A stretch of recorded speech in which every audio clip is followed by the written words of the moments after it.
In today's video, I'm going to share with you the true crime stories of 10 of the most dangerous and notorious criminals that ever terrorized Nigeria. Every country has its dark chapters, times when criminals held entire communities in fear.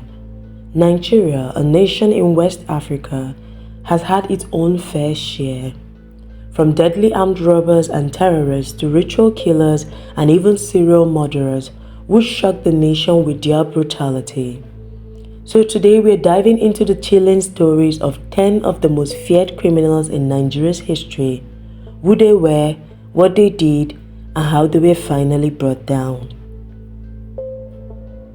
His real name was Okudili Ndiwe, but in the streets of Onitsha, he was simply known as Derico Nwamama, a name that struck fear into the hearts of both civilians and law enforcement. Dubbed the king of the underworld, Derico was a ruthless armed robber who led a deadly gang that terrorized Onitsha and its surroundings in the early 2000s. According to reports, Derico was responsible for the death of over 100 people, including at least 25 police officers. He and his gang specialized in highway robberies, often targeting commercial buses and leaving behind a trail of bloodshed. His reign of terror became so intense that the Anambra State Police Command launched several operations to hunt him down, but Derico always slipped through their fingers.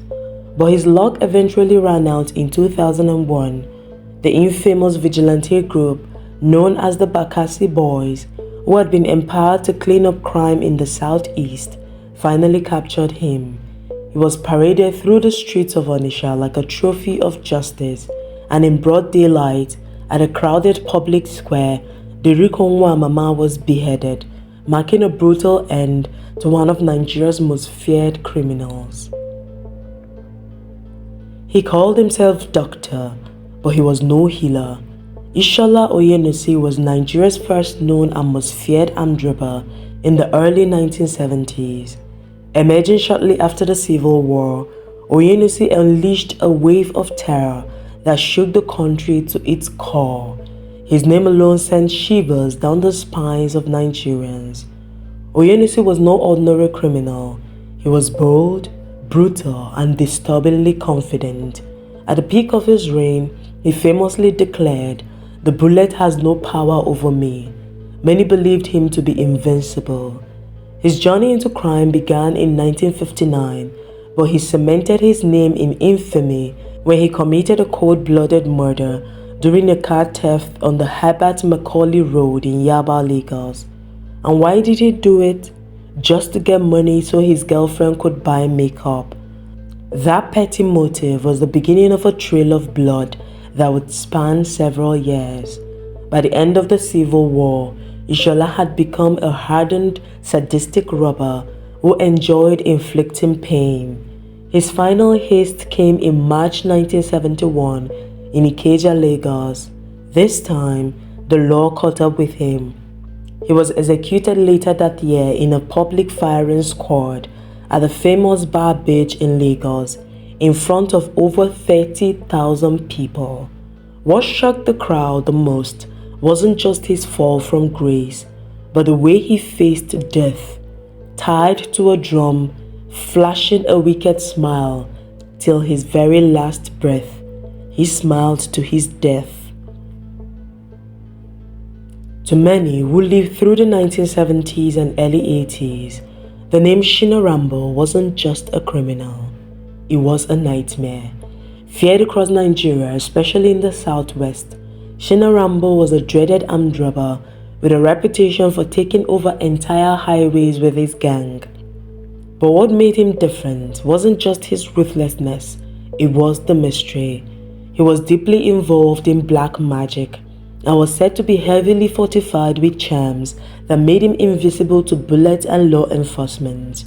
To many, he was more than human. He was a demigod, a spirit in human form who vanished into thin air after raids. Some accounts said he died in action. Others claimed he lived a quiet life after retiring from crime, even turning to religion. Till today, No one really knows how his story ended. What's clear is that during his reign, Shinarambo turned highways into hunting grounds and his name into legend. He ruled the roads until the day he met his Waterloo. Abubakar Shekau wasn't just a criminal, he was a terrorist warlord who left a trail of destruction across Nigeria for over a decade. Born in 1970, he rose to infamy as the ruthless leader of Boko Haram, a deadly terrorist group responsible for thousands of deaths, kidnappings and bombings. Originally a deputy to the group's founder, Mohammed Yusuf, Shekau took over leadership in 2009 after Yusuf was killed. From that moment, he plunged Nigeria, especially the northeast, into chaos. Under his command, Boko Haram transformed into one of the most feared terrorist groups in Africa. He masterminded countless suicide bombings, abducted school children, including the globally known Chibok girls, and waged war against innocent civilians and security forces. His reign made life a living hell for people in Borno, Yobe, Adamawa, and beyond.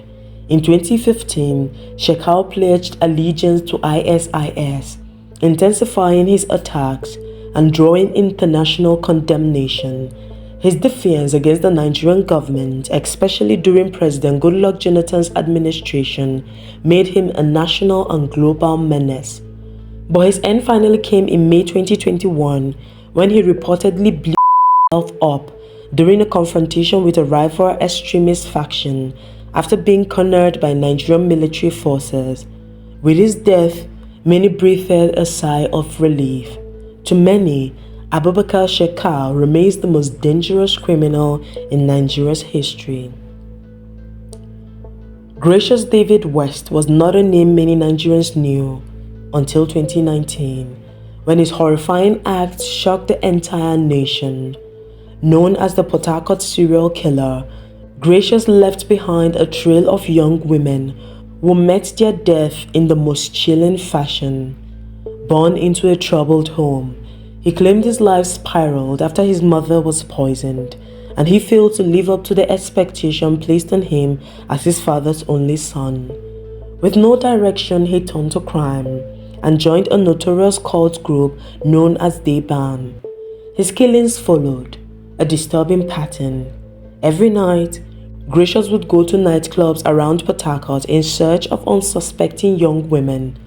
He would lure them to budget hotels, sleep with them, and then murder them in cold blood by strangulation. Each body was found the same, lifeless on hotel beds, with pieces of white cloth tied around their legs, a grim signature of a calculated killer. His reign of terror lasted barely 3 months, but in that short time, he confessed to killing at least 15 women. On September 19, 2019, he was finally caught while attempting to flee the city. Gracious David West may not have used guns or bombs, but the fear he sowed across Port Harcourt was just as deadly. He hunted at night and killed in silence. In the quiet night of Ikorodu, Lagos, a shadow crept through the streets, one that made residents lock their doors in fear. His name was simply Bado, and to many he was more than a criminal. He was a nightmare. Bado was not just a thief. He was accused of carrying out ritual killings, molesting women and children, and bludgeoning entire families in their sleep. His signature style, crushing his victim's skull with grinding stones. Stones he carried, wrapped in white cloth, like a twisted trophy. The scariest part, he seemed untouchable. Despite multiple arrests by the police, Bado kept slipping through their cracks, either mysteriously released or vanished into thin air. But the people of Ikorodu had had enough. When he was released once again by the authorities, the anger of the community boiled over. They decided to take justice into their own hands. In an intense manhunt, locals tracked Bado down, captured him, and set him ablaze in a final act of vengeance. The fear he left behind still lingers in the memories of Ikorodu residents, because Bado didn't just rob people of their belongings, he robbed them of peace, safety, and sleep. He came in the night and was silenced by the people he once terrorized. Abiodun Egujombi, better known by his chilling alias Godo, was no ordinary criminal. He was Lagos State's most wanted man for over a decade. Nicknamed the One-Eyed Assassin, he was a cold-blooded killer whose name sent chills down the spines of residents and even police officers. For 14 solid years, Godo operated in the shadows, launching deadly robbery attacks across Lagos, Ogun, and Ondo states. He was known for ambushing banks, police stations, and armored vans, leaving behind a trail of blood and terror. What made him even more terrifying was his double life. To his family, he was a quiet, unassuming man. Even his own wife had no idea that she was living with one of Nigeria's most dangerous criminals. He was a master of disguise, blending into the crowd while secretly hoarding a deadly arsenal. When police finally stormed his hideout on August 1st, 2013, they uncovered a cache of AK-47 rifles, rocket launchers, and enough ammunition to wage a small war. Godo wasn't just a criminal, he was a walking armory, and one of the most elusive and ruthless masterminds Nigeria has ever seen. He lived a double life and for years outsmarted the law. Monday Osumbo was not just another name in Nigeria's crime history. He was a cold-blooded executioner whose actions struck fear in the hearts of many. As a key member of Lawrence Anini's infamous gang, Osumbo was responsible for the most heinous part of their operation, carrying out the murders. Known for his short temper, Monday wasted no time in taking lives. Whether it was robbery, kidnapping, or outright murder, he was always the one to pull the trigger. His ruthlessness made him one of the most feared criminals in the entire country. In 1987, the infamous gang came to a bloody end when both Monday Osumbo and Lawrence Anini were killed during a violent confrontation with the police. Their deaths marked the end of a terror spree that had gripped Nigeria for years. Monday was remembered by the media and the public as one of Nigeria's most dangerous criminals, a man who killed with no conscience and whose legacy is forever tied to violence. The executioner met his end, but his legacy of terror would live on in Nigeria's history for a long time. Derico Nwamama, better known as Evans, is one of Nigeria's most feared notorious criminals, a kidnapper who became a legend for all the wrong reasons. Born in Nnewi, Anambra State, Evans wasn't just another petty criminal. He was a billionaire kidnapper whose operation shocked the entire nation. His name became synonymous with kidnappings for ransom, and his victims were often from wealthy families or prominent figures. Evans built a fortune through his ruthless acts, orchestrating high-profile abductions across Nigeria, including in Lagos, where he operated from the shadows. For years, Evans lived like a king, a life of luxury funded by his ill-gotten wealth. He avoided capture for over 4 years, evading the police despite being one of the most wanted criminals in Nigeria. He was known for his cunning intelligence and ability to manipulate those around him, making him nearly untouchable. But in 2017, his reign of terror came to an end when he was arrested by the Special Anti-Robbery Squad (SAS) under the command of Abba Kari. Despite his wealth and influence, Evans' criminal empire crumbled, and he was exposed as one of the richest and most feared kidnappers in Nigeria's history. The billionaire kidnapper finally met justice, but the fear he instilled in the country remains. Lawrence Anini, often called the Robbery King, was one of the most notorious criminals in Nigeria's history.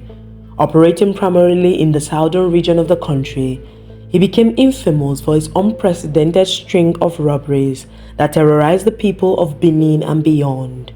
Anini's rise to infamy began in the early 1980s when he and his gang, armed with sophisticated weapons, carried out numerous high-profile robberies. His modus operandi was simple yet effective. He terrorized the city with a combination of ruthless robbery and brutal violence. His gang was notorious for robbing banks, police stations, and even military installations. What made Anini's reign particularly chilling was his fearless audacity. He never hesitated to kill anyone who got in his way. Lawrence Anini's reign of terror finally came to an end in 1986 after a nationwide manhunt by the Nigerian police. Despite his notoriety and ruthless ways, Anini was eventually apprehended. He was sentenced to death and executed by firing squad in 1987, leaving behind a legacy of terror that would haunt Nigeria for decades. Anini's crimes are remembered as one of the darkest chapters in Nigeria's criminal history. His story serves as a testament to how one man's greed and thirst for power can wreak havoc on an entire nation.